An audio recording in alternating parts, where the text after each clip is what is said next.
Сайн байцгаана уу хүн үзэгчдээ.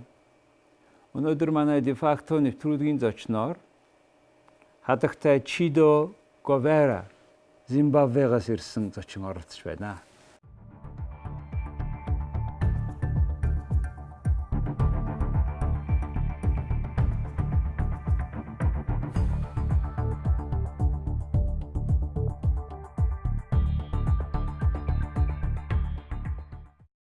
Good evening. Good evening. Please, Chido, what brought you to Mongolia? Tell us. Actually, through a connection with Tuved Agency, I came to Mongolia to teach a group of people here to farm mushrooms because they learned about farming mushrooms through Professor Gunter Pauli of the Blue Economy, and we're really interested in farming mushrooms, so I came from Zimbabwe to teach mushroom production in Mongolia. So how is it going on? We have had a good start already in a very, very small space where we are going to test it out, and we do have plans of making it really work, and hopefully the people of Mongolia will be interested in eating the mushrooms. Okay. Obviously, Mr. Gunter Pauli was here on my program, and we have learned about this rationale of growing mushroom. And please tell us about why and how it can be done. Why mushrooms? Actually, for me, the reason why we are growing mushrooms stems back to when I was 11 years old. I grew up as an orphan in Zimbabwe, and I was out of school when I was a young girl of 9 years old, and I would be married off when I was 10.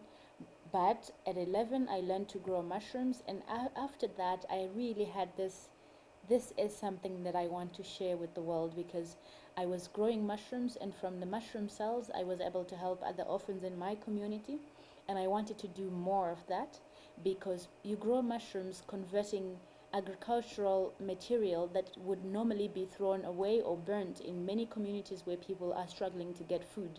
And we take that material and we convert that into high value and also nutritious food, which is mushrooms. And I think it's fast growing, and with the current situations in our world of sustainable food, it is very, very important that we look at solutions where we can use resources that we have available to us, things that some people would call waste, to actually convert that into a food. And agricultural waste actually, agricultural material does not qualify to be called waste. It's just a part of agriculture that we can't eat, but we can still do a lot more with it, and that's why. So the rationale is some food stuff is used, and then it is, what kind of particular, is it from the restaurant remaining food, or what kind of particular food stuff? It's from a lot of things. So I know that here in Mongolia you are farming wheat. In some parts, people are growing wheat for making bread. And then I know that here in the city, we've been to the market where they are cutting wood from cedar, for example. And there's a lot of sawdust left over that people are not using, or for burning or a little bit.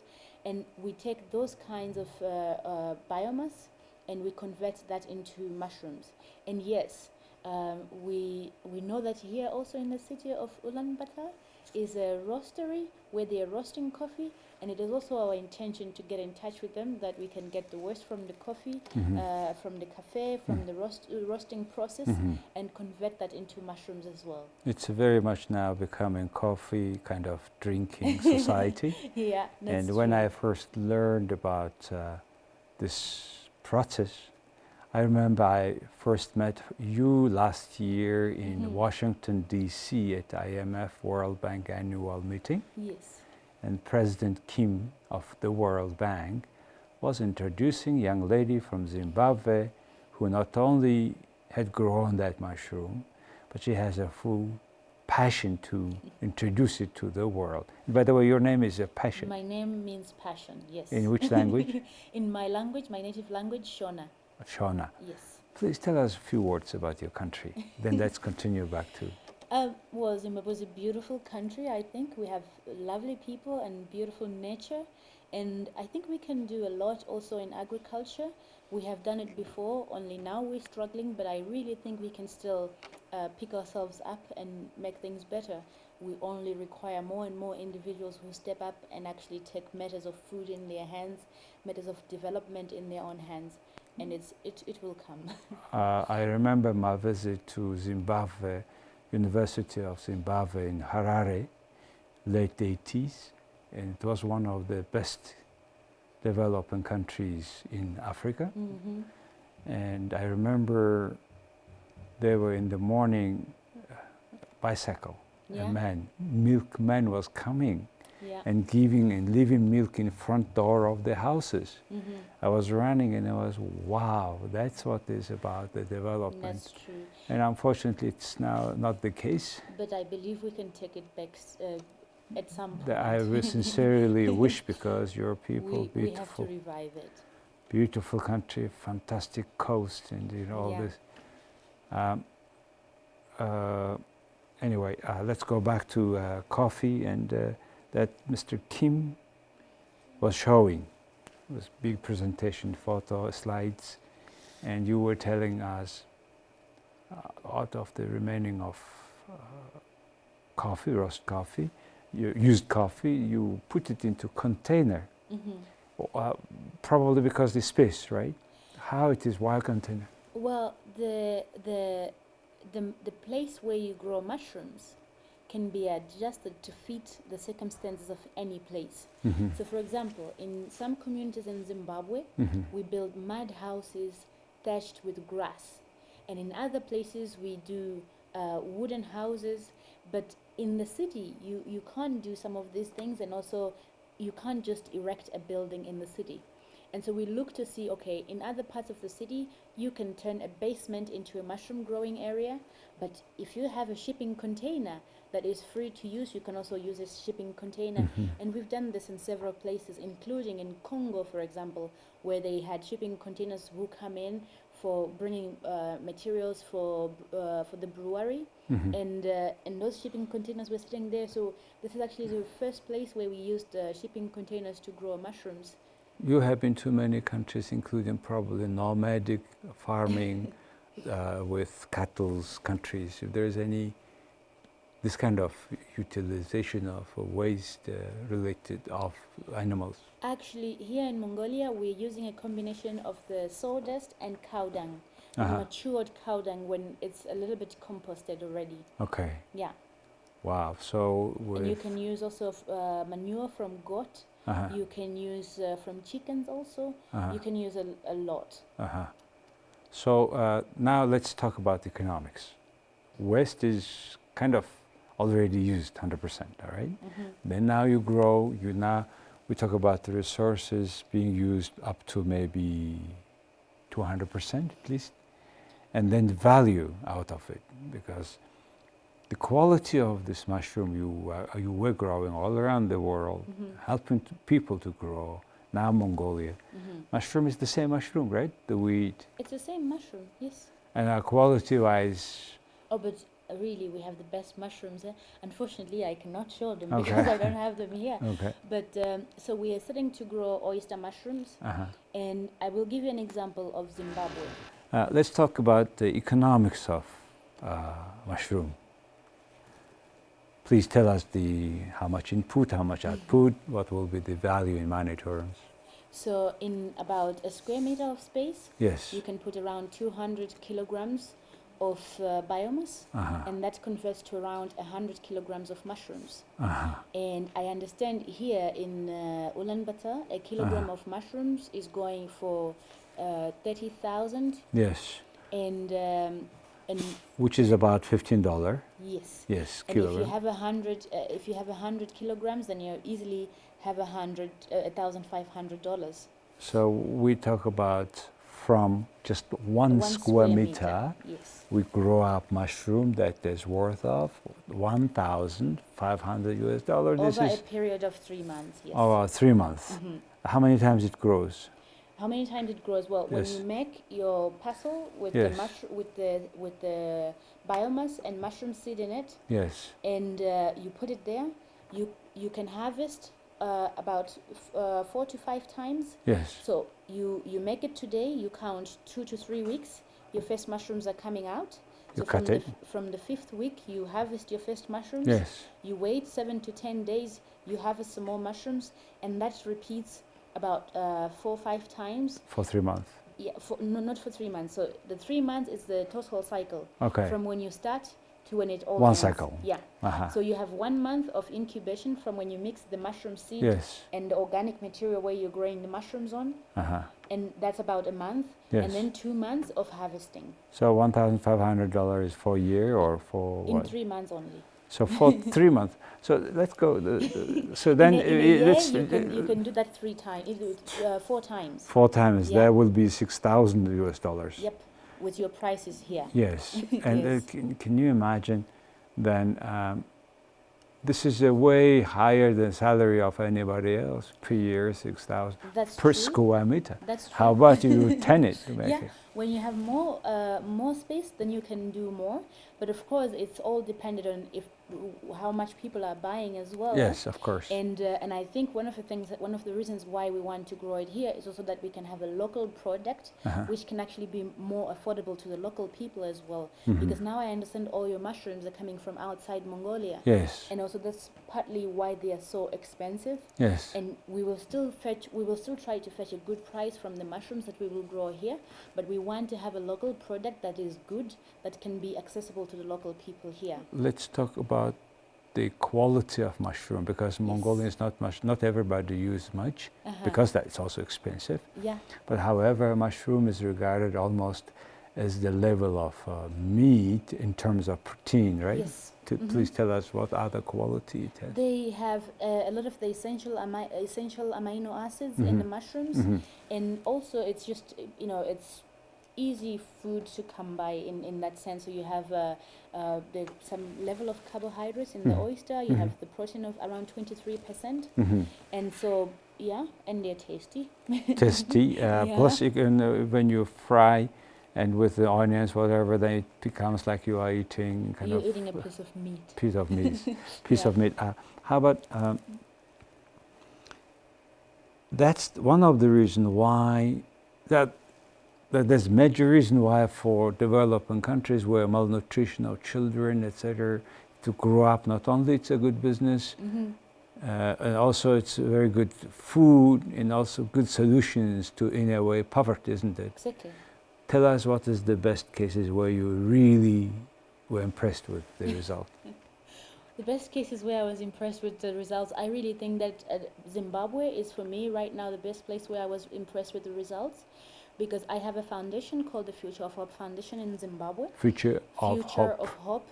And with this foundation we work with young women and girls, mostly orphans, who are out of school because they can't afford to go to school. Some of them who are living or affected in some way by HIV and AIDS, and so they're sitting at home, and most of the time they have no food. And what we do with my foundation is we take groups from different communities, we train them to farm mushrooms, we send them back to their communities, and we make them start to farm mushrooms in their communities. And with those mushrooms, first of all, they can feed themselves, but not only that, they can bring the mushrooms to market.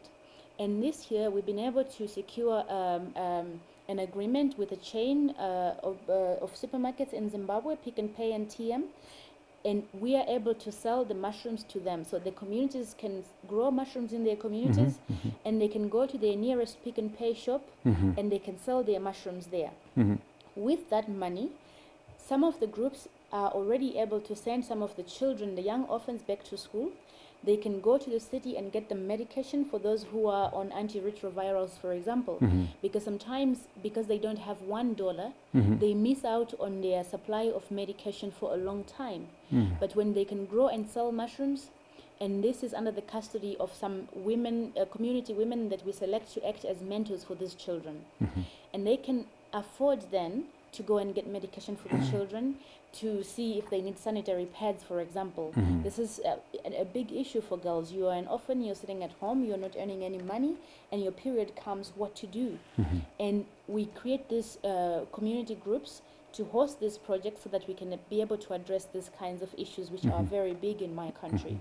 And how, in terms of size of population and the size of the people who is covering under the project? In Zimbabwe, we have around, we are a population of around 12, 13 million people. And almost 10%, because we have 1.2 million orphans in Zimbabwe. Wow. And so what we are trying to do is to reach out to some of these people who don't have an opportunity to go to school. Personally, I am fostering children at my place, young orphans, since last year. And I have 7 children in my house who are young orphans. And they are able to go to school, yes, but you have a lot of them who don't have a foster parent, who are living with an extended family, which is sometimes not able also to send their own children to school. And the result of that is that a cycle of abuse, a cycle of poverty continues to widen each time with each generation of children who are born under these circumstances. And so since 2013, I founded my organization, the Future of Hope Foundation. We have trained 13 communities, and right now we are working to train 20 more communities through some support we received from Rotary International. We applied for a global grant which will allow us to train 20 more communities around Zimbabwe between what's left of this year and next year. With whom you were working in Mongolia? I am working with Tooth Agency. Yeah, okay. Yeah? Yeah, okay. Which is based in Berlin, but they have they are very active here as well, Yes. I understand. Yes. And with those Mongolians who, after our interview, want to know more, how they can know more? People can reach me through my website. We have a website. It's www.thefutureofhope.org. And through my email, you can just put my name on Facebook. You can find me through Facebook as well. And chidogovera.org, right? Also, yeah. Okay. Just when I learned from Gunther about the blue economy, I thought Mongolia can be not only for mushroom, but for many other things. It may have a lot of future. Like he was talking about making pepper out of stones. Yeah, I actually have a piece of it in my. I walk around with one because I'm very proud of it. Okay, can you show? I have a small one, so it's not so big. But this one is made out of paper, out of stone. Where is it made? I don't remember where exactly this one is made. Okay. But this is stone paper. This is a paper that is made out of not tree, but stones, right? And the quality is same, maybe even better, a little bit sticky, no? It's not really sticky. I wouldn't say it's sticky. I would, okay, all right. So this is one of the examples where we can, instead of trees, forests, we can make pepper out of rocks. Fantastic kiss. Yeah. Very impressive. I find it also very impressive. Okay, so the concept of creating values out of waste. What we have called waste, it's not really yet waste, but we choose. Somebody's waste is somebody's raw materials, as this blue economics say. That's true. Where you have learned about that first? Where have I learned about that first? Well, from when I was 11 years old, when I learned to farm mushrooms. Because actually, who is my foster father, I met him because I was learning to grow mushrooms when I was 11. His foundation, the Zeri Foundation, facilitated that African scientists can learn to farm mushrooms back in that time when I was 11 years old. Okay. And when they finished the training of scientists, they had from their budget some money left, where they decided this knowledge that we have to give it to the people who need it the most. And these are young orphans who are in communities where they struggle to get food. And in my case, I was staying with my grandmother who had a piece of land. And as a young girl of 7 years old, I already had to learn to farm. And each time I would try to grow corn, which is a staple in my country. Okay. And of course, at the end of the day, I only have corn stalks standing in my fields and no food. And knowing that this is the reality of many young orphans, and especially the girl orphan, because you're responsible for feeding the family. Then they thought, let's go and teach mushroom production to young orphans. That's their fund, Gunther Fund. Gunther Pauli and the Zeri Foundation. And yes. then you have decided to learn, because the mushroom idea came from them. Yes. And you started to learn. Yeah. Okay, since that, how many countries you have visited? Oh, a lot. I've been teaching in Congo, for example, in Cameroon, in Ghana, in Tanzania, in South Africa, and Zimbabwe, of course. And I've been in Colombia, in Australia, now here in Mongolia. I've been to China. I have been, which other places? To North in Europe also a lot. Yes. In many places in Europe, we've done many trainings also. Denmark. And to America, yeah. So it's been quite in particular the metropolitan cities where a lot of coffee shops. Yes. You have tons of them. They have been throwing it away right before. True. Now not everybody does it now anymore. A lot of people now take to converting the waste from the cafes into mushrooms. That's very true. You have a lot of mushroom productions in the city these days. In the basements or in shipping containers, you have it in different places. So in these metropolitans in US or in DC, when you go, you buy mushrooms, you don't know from where. It may be from that coffee Some of remaining, them, right? I think all the mushrooms that are being grown on coffee, they're sort of clearly labeled. I think the people really communicate the story very thoroughly. Okay. Yeah. What does it mean, that label? Oh, it depends. I mean, each company will have their own brand, but they write about it that these mushrooms were grown on coffee, collected from the cafe, and sometimes you have a little picture also showing the whole story. Now also this, you grow mushroom like this from the, we call it, ordinary people call it West, and they grow coffee, and the remaining can be also used. After coffee? Definitely. So after you grow your mushrooms, whatever is left from your mushroom growing process that you could not convert into mushrooms is actually good for the garden. But not just that it makes the vegetables grow, but it's shown through many researches that they have done, they have seen now that it can help also to heal the soil, to clean the soil of pesticides and all these things which are in the soil. An example, I moved to my place where I stay right now last year, and when I got there, the soil was very heavy and sticky when it's wet, and it was very difficult to work it, and I always admired red soil from a distance, but when I had to work it, I was thinking, how am I going to do this? And so I thought, okay, let me start my mushroom farm. And then the waste from my mushroom farm goes directly to my garden.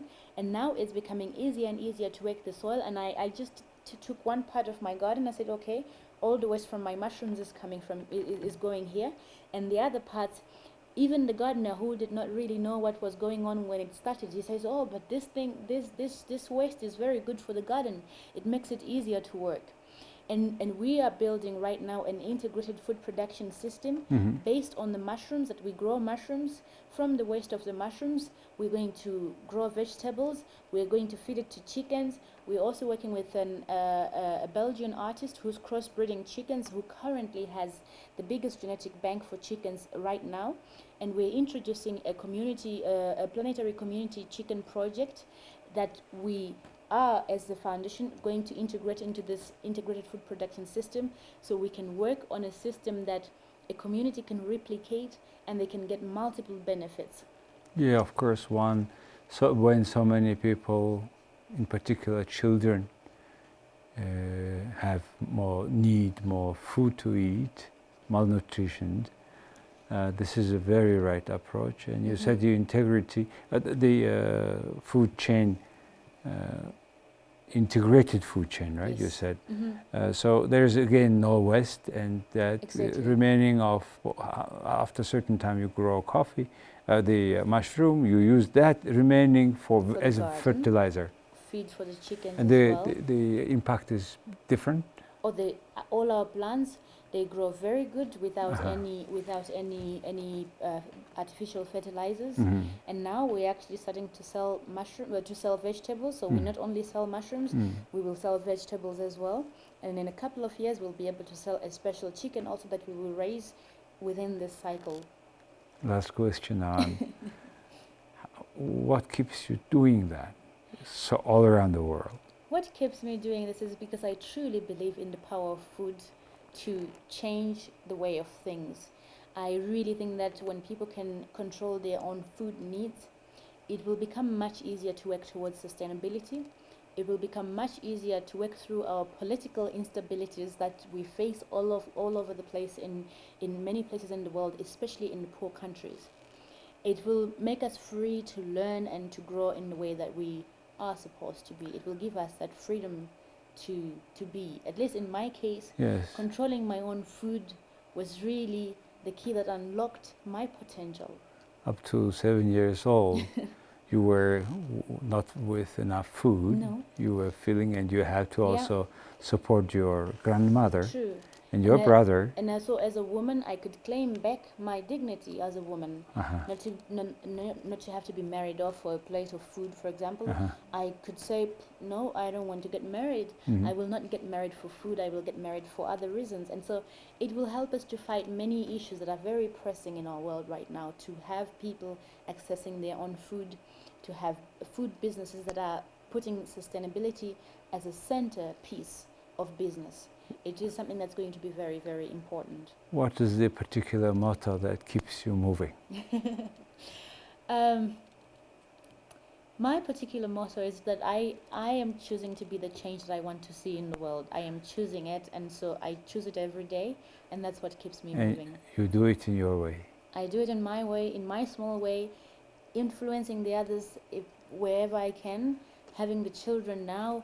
I was impressed the other day. I was talking to one of my girls, and she said, I want that when I grow older, I want to work with blind people, because I don't like that they are always having to stand on the street looking for food. And I was thinking, yes, this is it. So yeah, in my small way, and slowly reaching the right minds, the right hearts, and we will go far. And you are foster mother of 7. 7, yes. Wow.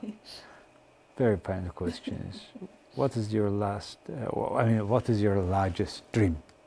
My largest dream is really to see children being able to relate with sustainability in a completely different way than today. Children and young people stepping forward and taking the lead in most of the important areas in our world today. And I want to build a space where I can allow my own people to do that to the best of their ability. That's a great legacy. Thank you very much. Thank you. You and your life and what you do is inspiring, many people. Not necessarily they will grow a mushroom, but they will do something that will change not only their life, but the life of the small community, their country, maybe the world. Yeah. Thank you very much, Chido. Thank you. All the best. Thank you. За хүн төлөвчтэй өнөөдөр манай de facto нэвтрүүлгийн зочноор Зимбабвегийн маш сонин зочин Chido Govera оролцлоо. Их баярлалаа.